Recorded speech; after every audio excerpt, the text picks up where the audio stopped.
Hello, you beautiful people. OpenDarkwing here, and welcome back to Mechanical Mastery. In our last episode, we talked about building this thing up and getting some power and starting the automation process for the next mechanical essences. And while that's going to happen, it's not going to happen so much in this episode. We did put in this fan with the depot here so that we could get our nether quartz. But we were looking at the power stuff, and I think while eventually a power reactor might have been working out well, I was digging through further on in this pack and looking at our tier 4 and advanced. We're eventually going to need the fission reactor, and it is going to be a required. So we're going to have to go through the mechanism generators for fusion stuff and all this as it goes.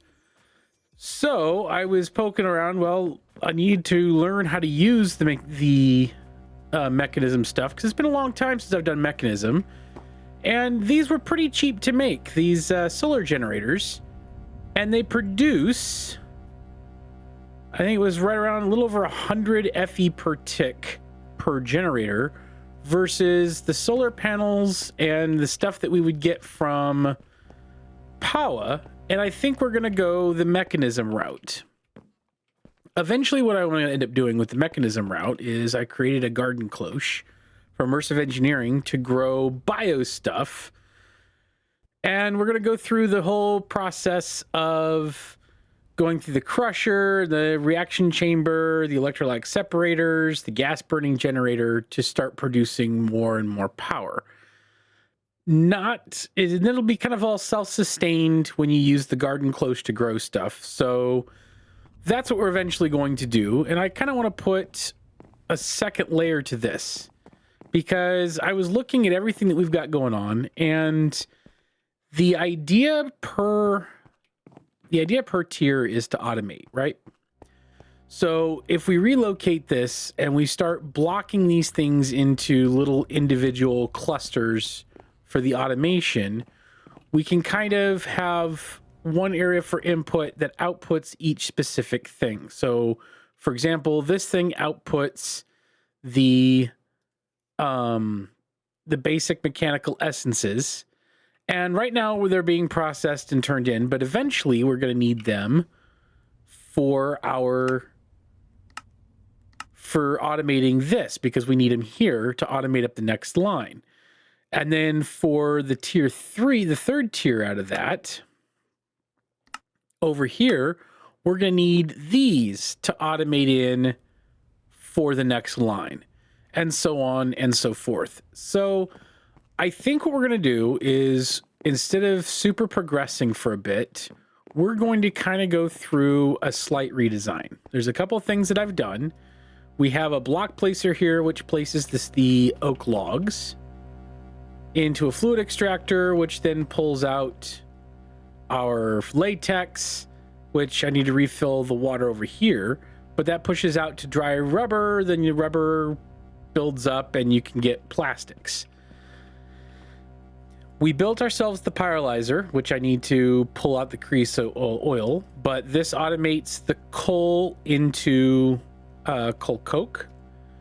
And then you can mix the coal coke and iron in the induction smelter to make steel, and that got rid of our 2 blockades over here. I've also started the process of getting into mechanism with the metallurgic infuser, which will help us as we go forward. But the big thing that I think I need to do is, as we've been building stuff, we've been filling up these quite a bit. And I think, as nice and handy as this system is, I have created the handheld crafting table and a transmutation table where I can get these things in inventory. And I also have now infinite stake. So this will feed me directly from the EMC cost of 64, which is fine. But I think the time has come for us to pull out of the chests and get into storage drawers and compacting drawers, which I've already started grabbing some of that stuff, and building in a little bit of a area here for our storage stuff and being able to process in. And we're going to start, yeah, we're going to do that. Okay, let's try that again. I think if we were to build and start building out so it doesn't look like this, we kind of need to make things look a little nicer.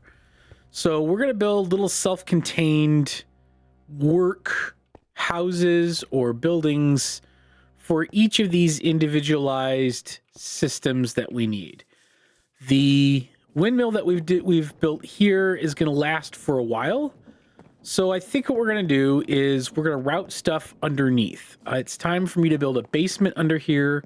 It's time to start isolating out some of these processes so that we can fill in some sort of a storage system to hold each of these individual things as they get processed down the line.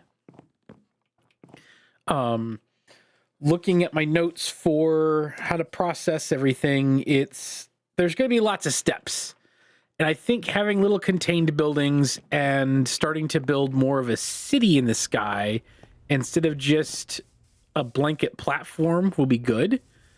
Especially for power gen stuff, moving some of these things around, making things look a little nicer. Auto outputting stuff out of here that I process into storage drawers will be good. So I'm going to start moving some of this stuff out into compacting drawers and other oak drawers and everything else that way. And see how we can kind of clean this area up a little bit now that we're making more and more power. Okay, we've got a lot of these drawers and compacting drawers set up now for some of this bit more basic stuff that we've been collecting and building, as well as some outputs. And so as we build this thing around, we're going to move it. I just want to have it set up here as going on. Each of these also has a storage upgrade 4 in them.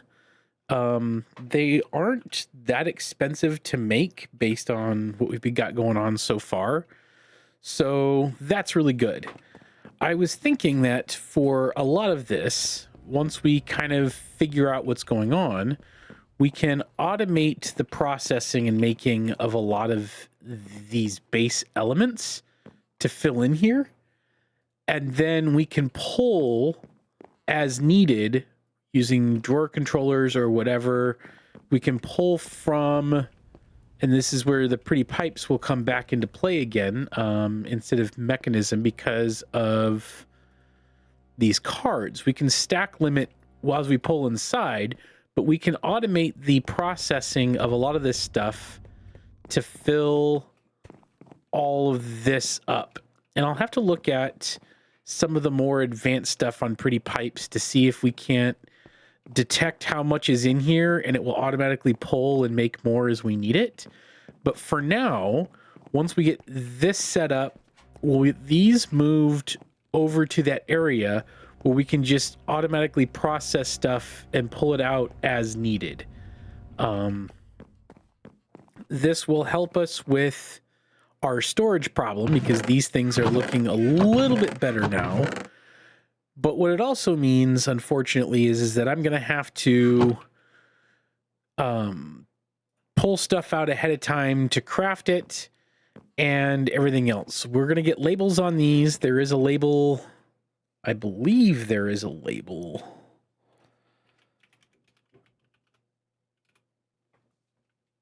Yeah, quantify key. Show or hide quantity of labels. So, and then the concealment key. But I need an Eye of Ender for that first, and we are not there yet. However, where we are at is I can get this Philosopher's Stone made. So we're going to need some glowstone, some four redstone dust and a diamond. So we can get that. We can get our diamond, and then I believe our glowstone is here, and we should be able to get. Let's see if I can remember. Was it this way or was? Yep. We get our philosopher's stone. Now, there are quite a few things we can do with this philosopher's stone. Eventually, we'll be able to get an infinite water source by using the mechanism fluid tank and dark matter. Now, the dark matter is a whole process to get up to dark matter, but each of these things along the way is EMCable, which means to start this process, we just need 4 coal, which we absolutely have 4 coal. This might be a process of where it might take a minute. However, with this all being EMCable, we can pull out from here and then using our wonderful crafting table on a stick, we get our Mobus fuel, input in, and pull back out 4 Mobus fuels. We run these guys up to this fuel source.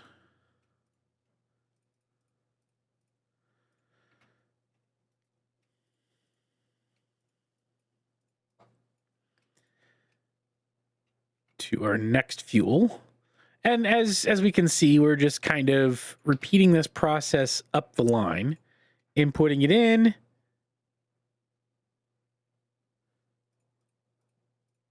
taking 4 out,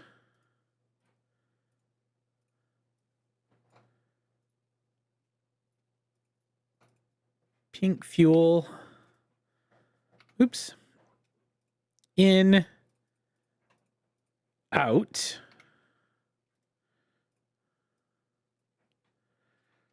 with our philosopher's stone purple fuel. Did I mess this up, or was there more steps than I thought? Give me a second. I will try again in a second, but I'm thinking that this will be violet fuel. Okay, hang on a second here. Let's go back here. Oops. It was here.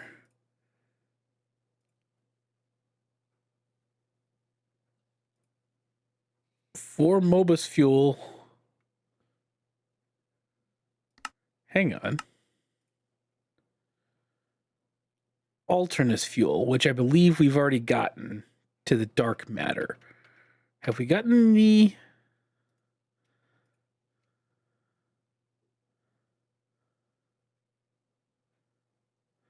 Yeah, so we get 8 of these guys. And 1 block of diamond.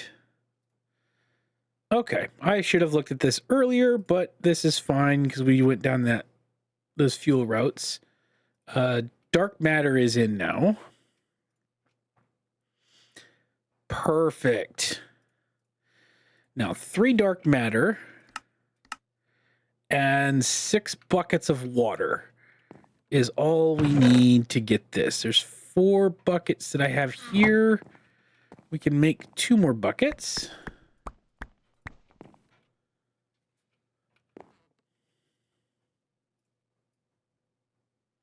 Oops.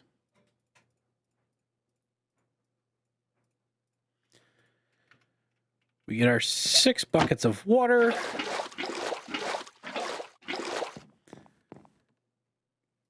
And then we can run dark matter in the middle.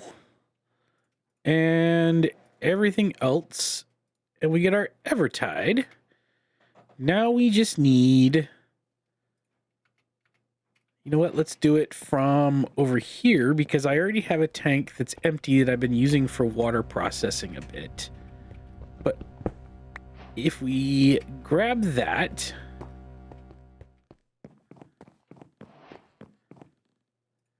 and we put you in here and you in here,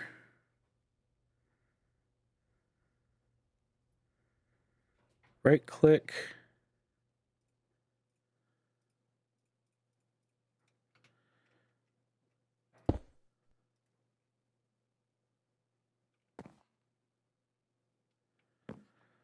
Oh, I see how this works then. Okay, so it's not like a standalone sink system for it, but it will act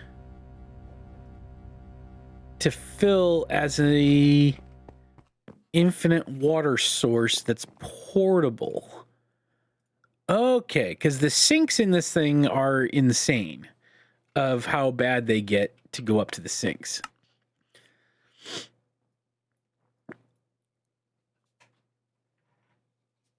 Yeah. Do not place the Evertide amulet into a rotary condenser. It will crash your game and corrupt your save. All right, well, we make sure we don't do that then. But from here, we can build other stuff utilizing the Philosopher's Stone. So this is how we can transfer things over and get like things like Ender Pearls. So it's, 4 iron will give us an Ender Pearl and things like that. So this was the Philosopher's Stone opens up a whole new world of what we can do.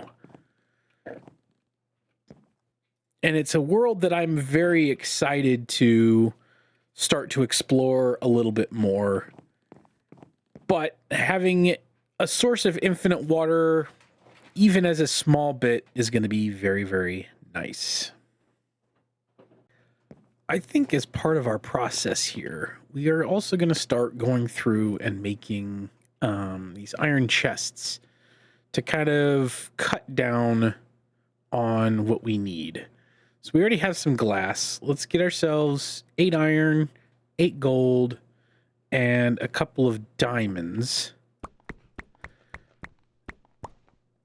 And what we can do with these is supplement out the rest of our stuff in our chests into one location, which will be kind of nice to do. So let's grab a couple of diamonds here. And if we start with our iron chest, we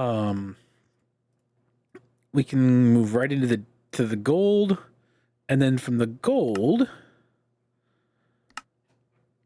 I believe we can just run up here and here and drop these in, and that gives us a diamond. We do not have a great way of building obsidian chests yet, so not even going to try to worry about an obsidian chest, although there is the crystal chest, which is after diamond, but so is... I'm not sure if there's what the difference between the crystal, other than it being clear and kind of looking interesting, and the diamond is. But we can take a look at that as we eventually go. But the idea here is, and we'll put it here for now, is you can see there's 9 and 6, there's 54 items in a large double chest. There's quite a bit more when it comes to the diamond. 12, 2, 3, 4, 5, 6, 7, 8, 9. 9 and 12. So there's quite a bit more out of here than there is out of here. And so we can just throw in a lot of this extra stuff that we don't have our current room for. Or it's not that we don't have room for it. We're just not using it for... I want to keep that in my inventory. We're not using this stuff for anything at the moment. So if we throw them all in here, it will absolutely keep us from going too far with all of it. And we can have everything in one place. We can still hook up the crafting station to it and be able to pull stuff in and out that way. But it just cleans this base up a little bit more, and it gets us ready for what we're eventually going to end up doing with it, which is building a second tier down below. That way we can have power generation and routing and stuff that way. And then we'll build up little buildings around this place for each of the little automation stations. And then we'll have one area over here still where this will be wrapping around the edges, our storage system. And we'll have power that comes up, and we'll have these machines over here to where we can throw stuff in as we need it, and it will automatically process and send it to our drawer system because of the drawer controller. So that's kind of the idea for here. And let's talk about these drawers for a second.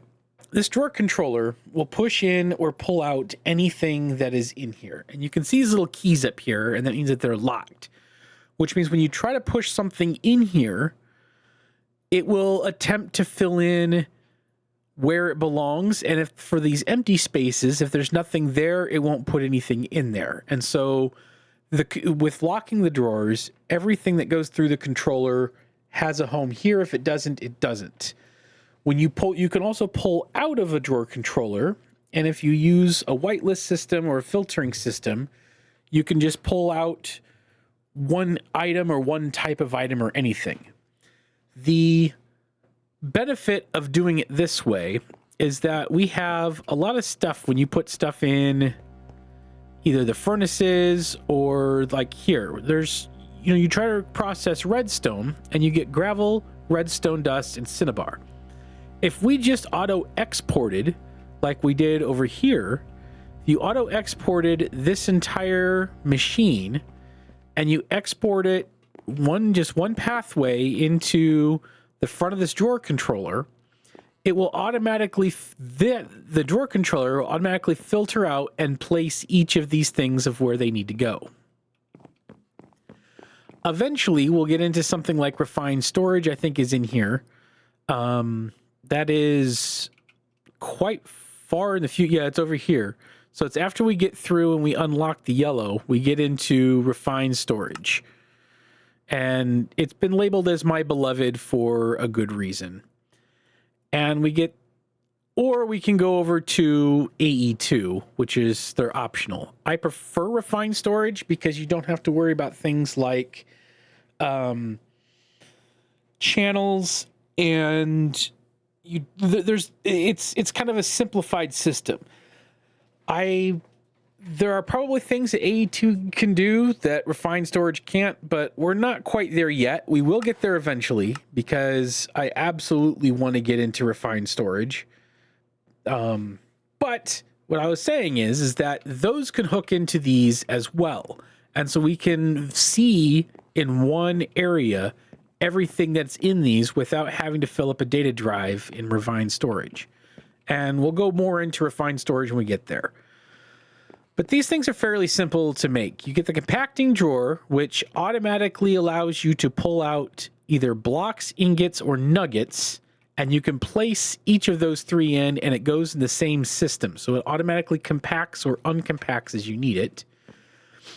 Up here we have 2x2 drawers, just because I'm using these times 16 base value upgrades.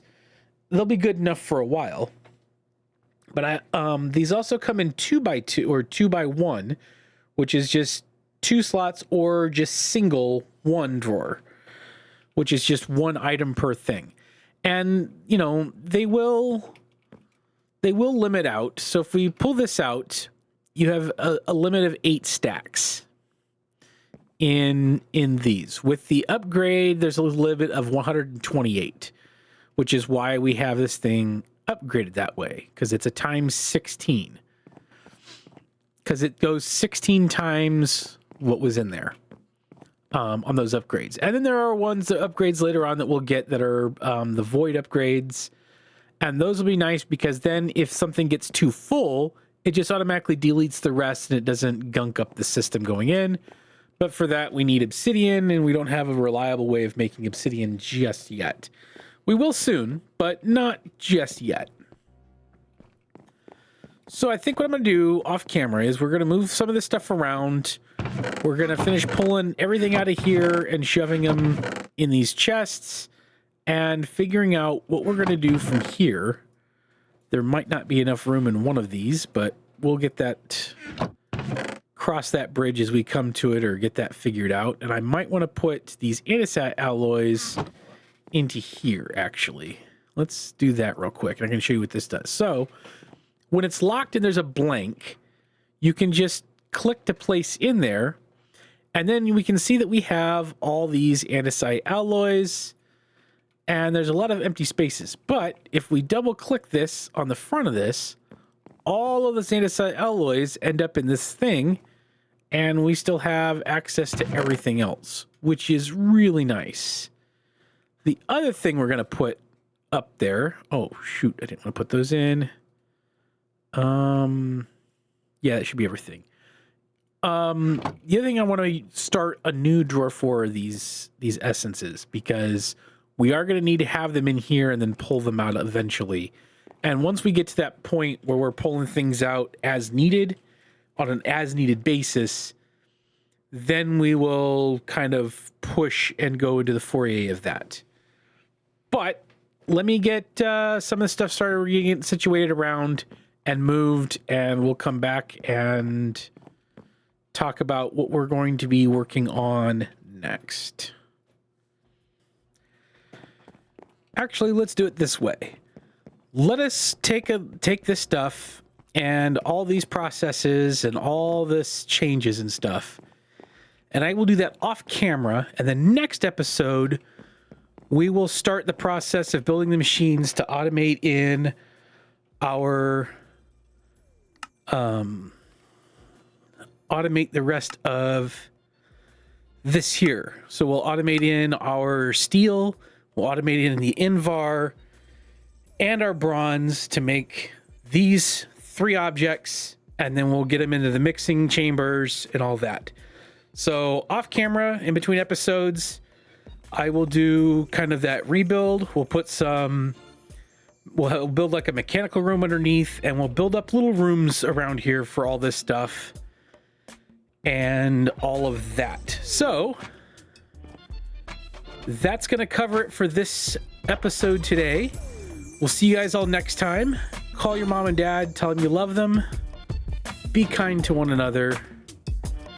And we shall see you all next episode. Goodbye.